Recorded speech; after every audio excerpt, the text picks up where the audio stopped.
Hello everyone, welcome to my channel Swasthya motivates. इस video में हम कवर करने वाले हैं उत्तर प्रदेश के स्टैटिक जीके और साथ ही यूपी पीसीएस में आए हुए कुछ जो प्रीवियस ईयर के सवाल हैं उनको हम डिस्कस करेंगे कि किस तरीके के सवाल उसमें आते हैं।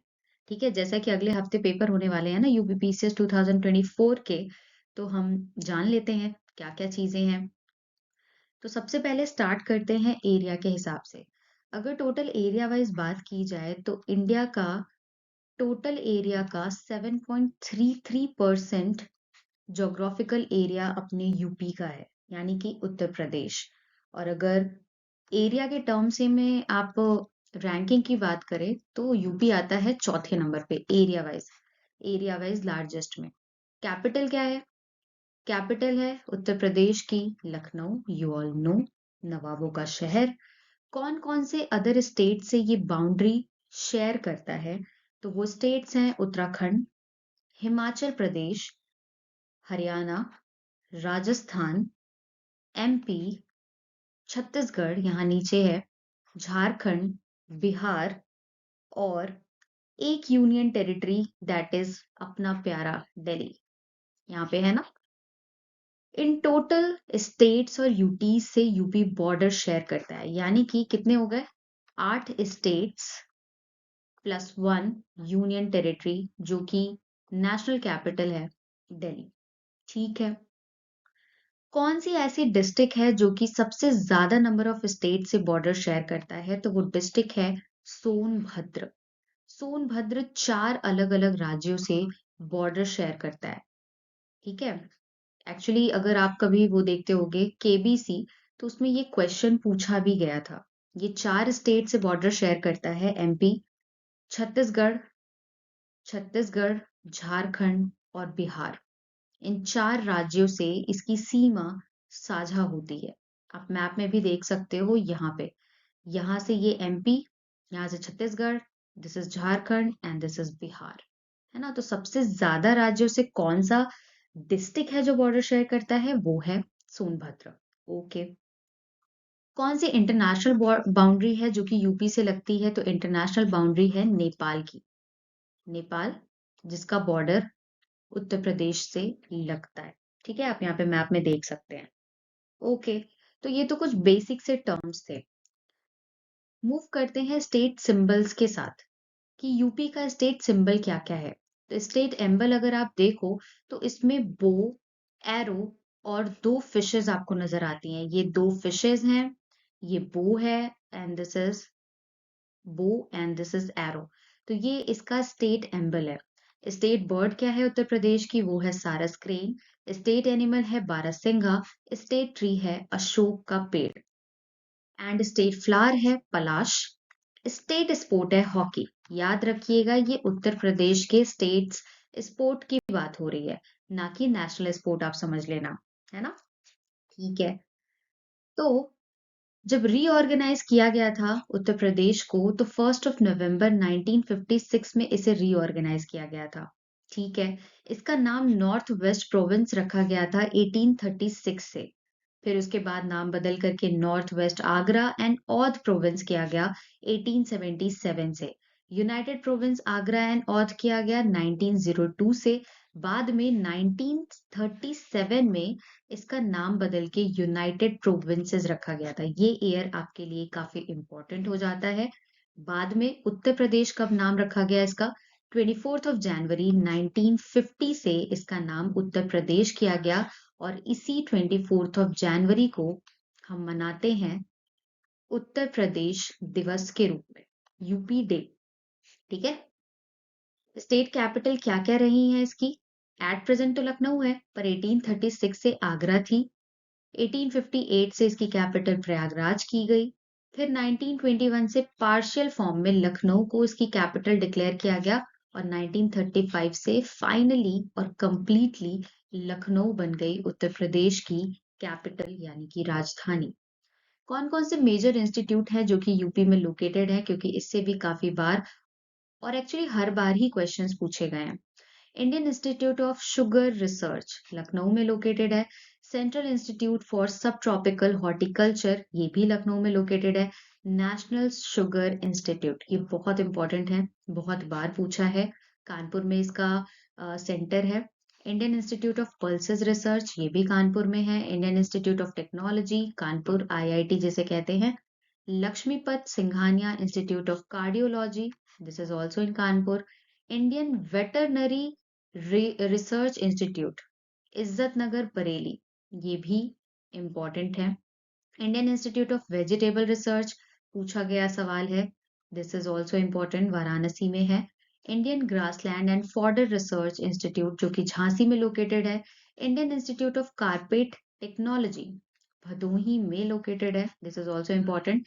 Indian institute of handloom technology, चौका घाट वाराणसी में लोकेटेड है, this is also important. UP council of agricultural research Lucknow में है।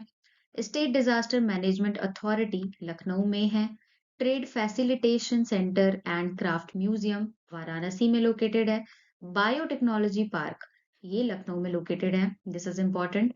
वीवी Giri national labour institute Noida में है। Uttar Pradesh state industrial development corporation limited Kanpur में है।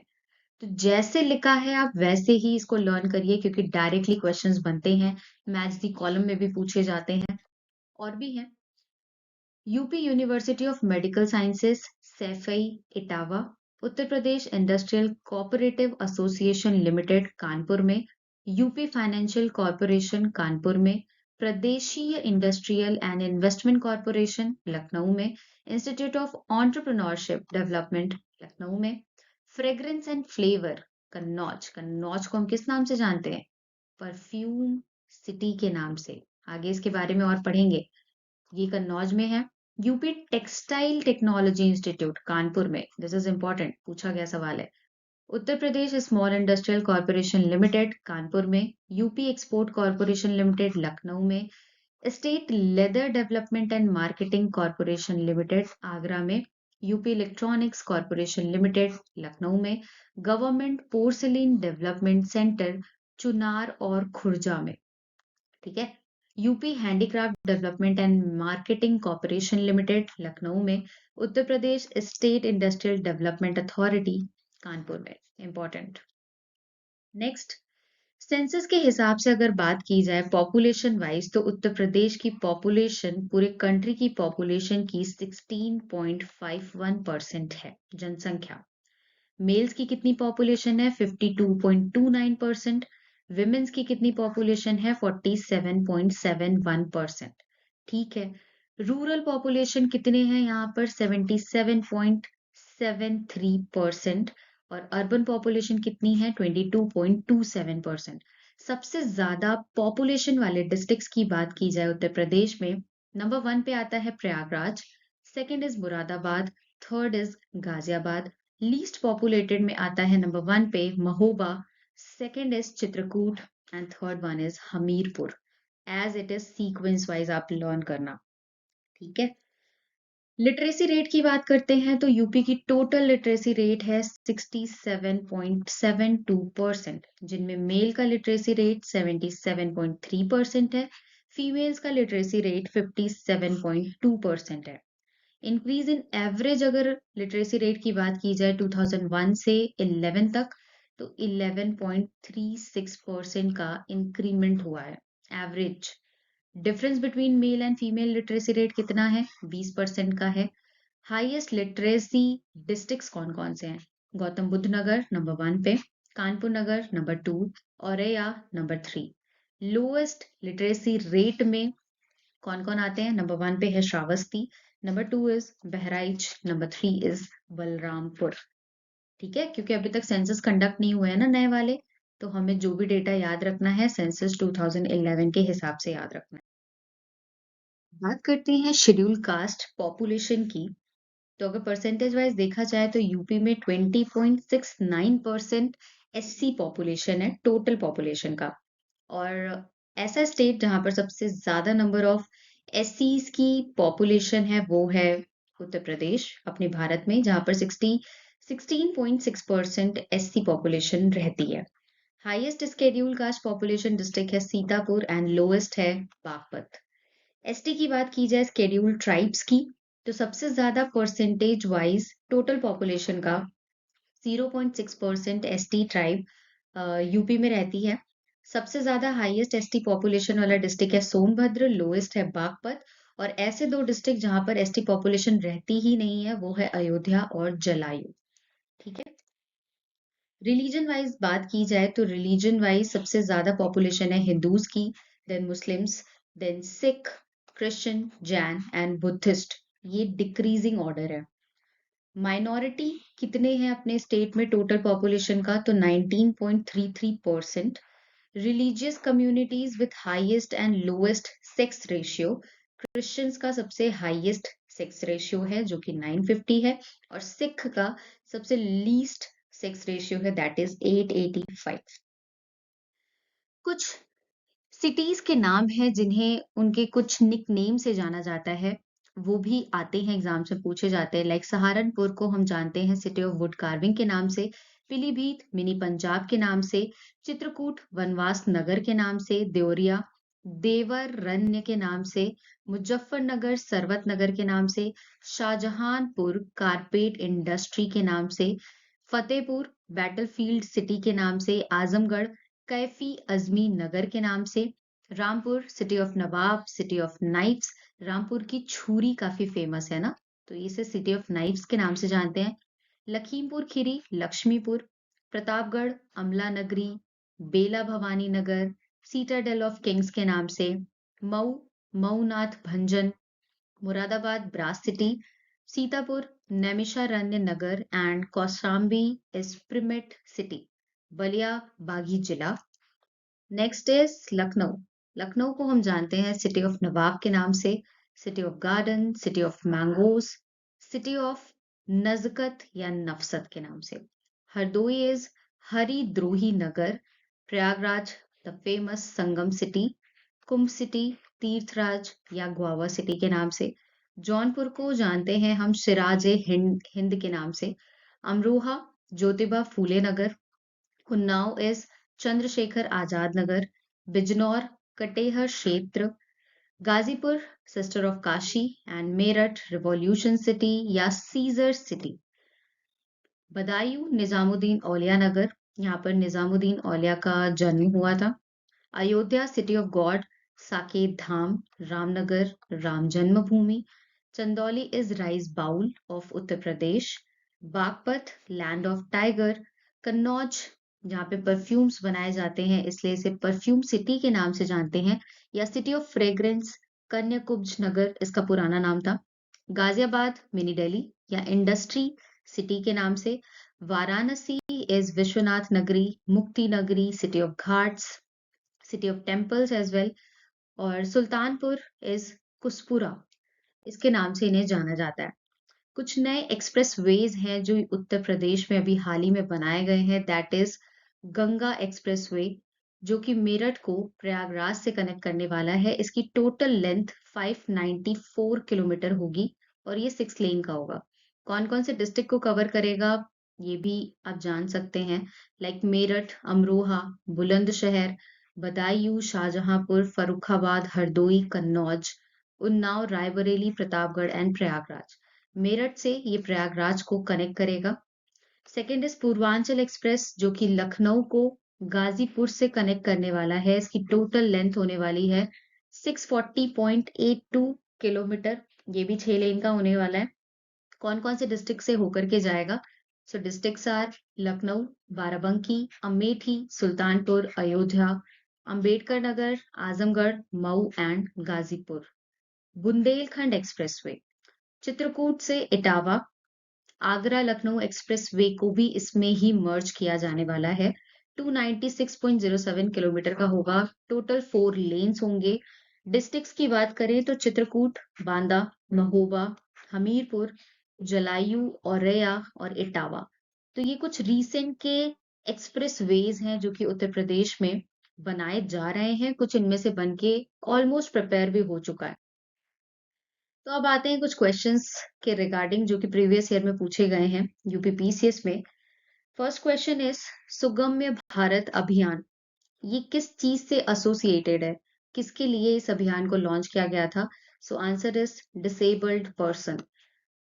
नेक्स्ट इज, कौन सा ऐसा रामसर साइट है जो कि उत्तर प्रदेश में लोकेटेड नहीं है? आपके सामने चार ऑप्शंस हैं। फर्स्ट इज सुर सरोवर, समसपुर, सनसई और सुरिनसर मानसर। सो answer will B Surinsar Mansar. ये अपने यूपी में लोकेटेड नहीं है। बाकी के तीन तो प्रेजेंट हैं, but last one is not in UP. Census 2011 के हिसाब से कौन सा ऐसा स्टेट है भारत का जो कि सबसे ज्यादा पॉपुलस स्टेट है? अपना प्यारा उत्तर प्रदेश। यहाँ की पॉपुलेशन सबसे ज्यादा है, बट अगर पॉपुलेशन डेंसिटी की आप बात करेंगे, पॉपुलेशन डेंसिटी के हिसाब से सबसे नंबर 1 पे आएगा बिहार, एंड पॉपुलेशन के हिसाब से UP is on top. Next question is, कौन सा ऐसा बिल है जो कि सबसे पहले राज्यसभा में इंट्रोड्यूस नहीं किया जाएगा? चार ऑप्शंस आपके सामने, ordinary, constitution amendment bill, state reorganisation bill and money bill. So answer will be money bill. Money bill को जब भी लेकर के आया जाता है, हमेशा इसे सबसे पहले लोकसभा में पेश करते हैं, एंड लोकसभा से पास होने के बाद इसे राज्यसभा में भेजा जाता है। राज्यसभा अगर इसे सहमति के साथ पास कर दी देन ओके, बट अगर नहीं भी करती है तो केवल और केवल राज्यसभा इसमें कुछ चेंजेस करने, कुछ अमेंडमेंट के लिए कह सकती है, पर वो बाध्य नहीं है लोकसभा पे कि लोकसभा उसको माने ही। चाहे तो वो मान भी सकते हैं, चाहे तो नहीं भी मान सकते हैं। तो मनी बिल में सबसे ज्यादा पावर लोकसभा के पास होती है, राज्यसभा के पास नहीं। नेक्स्ट वन इज, कौन से ऐसे कॉजेज हैं which is responsible for rainfall during winters in north western part of India? India के जो नॉर्थ वेस्टर्न वाला पार्ट है, लाइक पंजाब, हरियाणा, ये वाला जो रीजन है, यहाँ पर किस वजह से बारिश होती है, क्या कॉज है? सो आंसर इसका होगा वेस्टर्न डिस्टर्बेंसेस। ठंडियों में बारिश इसी वजह से इस रीजन में होती है। मेडिटेरेनियन सी से ये हवाएं एंटर करती हैं through the part of central Asia, and then ये एंटर करती हैं अपने north western part of India में और वहां पे बारिश कराती हैं। Next is, who is the founder of Asiatic society of Bengal? कौन एशियाटिक सोसाइटी ऑफ बंगाल के फाउंडर रहे हैं? तो उनका आंसर है William Jones. Asiatic society of Bengal को फॉर्म किया गया था 1784 में, और विलियम जोन्स जो है इसके फाउंडर रहे हैं। नेक्स्ट इज असर्शन रीजनिंग से रिलेटेड ये क्वेश्चन है। असर्शन ये कहता है various components of an ecosystem are not interdependent. जो इकोसिस्टम के बहुत सारे ऐसे कंपोनेंट हैं जो आपस में एक दूसरे पे इंटरडिपेंडेंट नहीं करते हैं। रीजन क्या है? Human activities have impacts on the environment. तो रीजन इज करेक्ट, क्योंकि ह्यूमन एक्टिविटी ने नो डाउट एनवायरमेंट को बहुत तरीकों से इम्पैक्ट डाला है, पोल्यूशन और इन सारी चीजों के रिगार्डिंग। पर assertion is true, sorry, assertion is wrong, but reason is true, because assertion ये कह रहा है कि इकोसिस्टम में जो भी कंपोनेंट्स होते हैं वो एक दूसरे पे इंटरडिपेंडेंट नहीं करते हैं। तो ऐसा नहीं है। इकोसिस्टम में जो भी चीजें हैं, जो भी कंपोनेंट है, वो एक दूसरे पे डिपेंड करते हैं। So A is false and R is true. ये वाला ऑप्शन लास्ट वाला होगा। Next is, which of the following particles has zero charge? ये साइंस वाले सेक्शन से आपके लिए इंपॉर्टेंट है। पॉजिट्रॉन के बारे में अगर आपको पता हो तो पॉजिट्रॉन पॉजिटिव चार्ज होल्ड करता है, एंड इलेक्ट्रॉन नेगेटिव चार्जेस को कैरी करते हैं। Alpha particles are also positive in nature, पर ये न्यूट्रिनो जो कि न्यूट्रल होता है नेचर में। न्यूट्रल मतलब इसके ऊपर कोई भी किसी भी टाइप का चार्ज नहीं होता। Next is, which of the following word which is not mentioned in preamble of Constitution of India? Options हैं sovereign, democratic, secular and federal. आपका आंसर बनेगा फेडरल। भले हमारा जो डेमोक्रेसी है, इंडिया की डेमोक्रेसी, वो फेडरलिज्म को फॉलो करती है, पर हमारे कॉन्स्टिट्यूशन में ये वर्ड कहीं पर भी मेंशन नहीं है। ठीक है, so answer will be federal. ये हमारे प्रियम्बल में भी मेंशन नहीं है। Next question is related to research stations. India के कौन कौन से परमानेंट और operational, this word is very important, operational research stations हैं एंटार्क्टिका में? वो आपको बताने हैं। एक्चुअली अगर रिसर्च स्टेशंस की बात की जाए तो एंटार्क्टिका में भारत की ओर से टोटल 3 रिसर्च स्टेशंस एस्टैब्लिश किए गए हैं इंडिया के द्वारा। लेकिन इनमें से जो फंक्शनल है, अगर फंक्शनल की आप बात करें, तो केवल और केवल फंक्शनल रहा है जो है भारती एंड मैत्री। यानी कि option number C is correct. Bharati and Maitri currently functional हैं। सबसे पहले जो स्टेशन स्टैब्लिश किया गया था वो था दक्षिण गंगोत्री, पर करेंटली ये पूरी तरीके से स्नो कवर्ड है, तो ये फंक्शनिंग नहीं है। पर बाकी के जो दो है मैत्री एंड भारती, ये फंक्शनिंग है और यहाँ पे अभी भी साइंटिस्ट काम कर रहे हैं। ठीक है, याद रखिएगा दक्षिण गंगोत्री को सबसे पहले भारत द्वारा सेटअप किया गया था। ईयर है 1983। भारती को सेटअप किया गया था, भारती का भी ईयर आप जान लो, सबसे रीसेंट वाला है। भारती इज 2012 और मैत्री मैत्री को सेटअप किया गया था ईयर 1989 में। ठीक है। Next question is related to the first finance commission of India के चेयरपर्सन के रूप में किसने काम किया है? तो इसका आंसर है के सी नियोजी ने। स्टैचू ऑफ पीस कहाँ पर सिचुएटेड है भारत में? तो राजस्थान, यहाँ पर स्टैचू ऑफ पीस को बना करके तैयार किया गया है।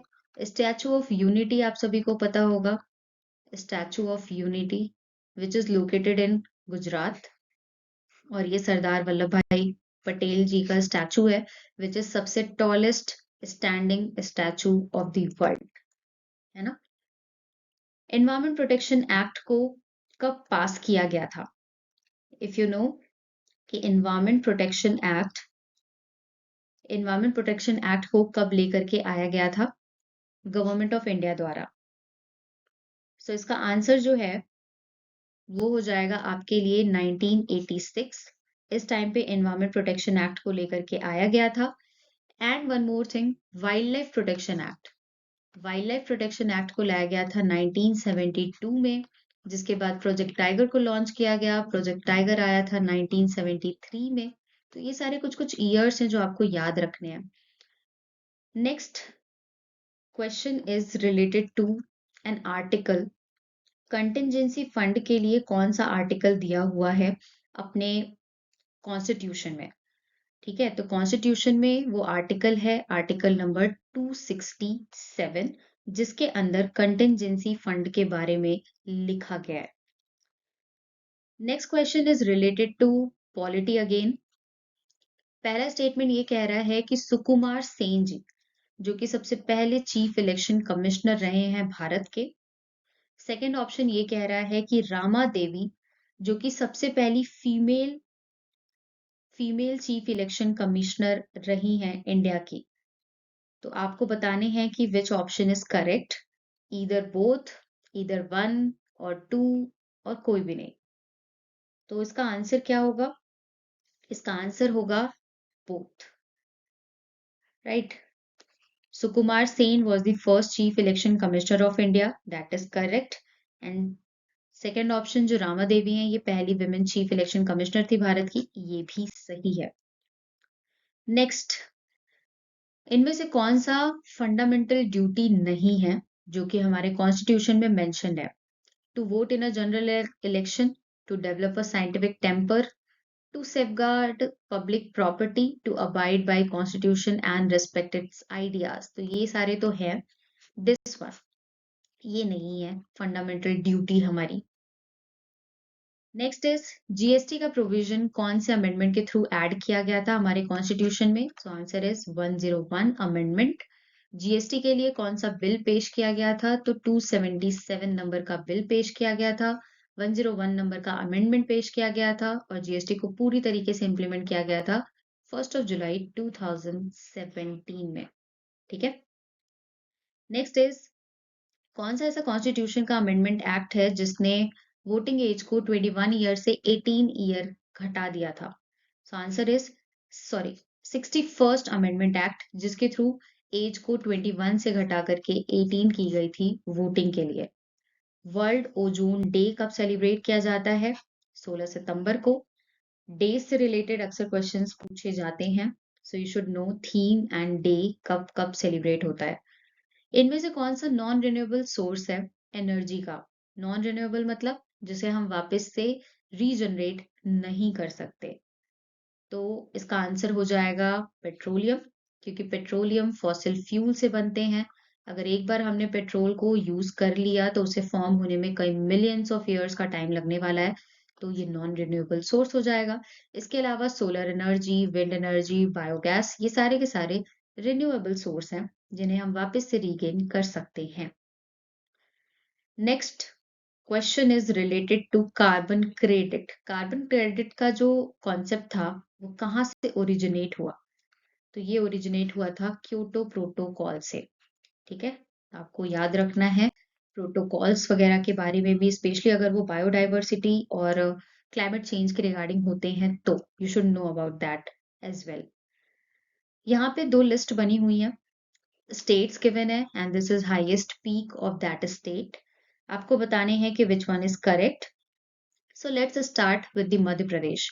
मध्य प्रदेश की सबसे हाईएस्ट पीक है धूपगढ़। और तो अगर आप मैच करो यहाँ पे डी का ऑप्शन वन, सो ये दोनों हो सकते हैं, ये दोनों तो नहीं होने वाले।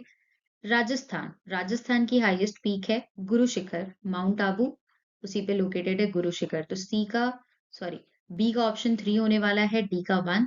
सो ओवरऑल आंसर होंगे डी।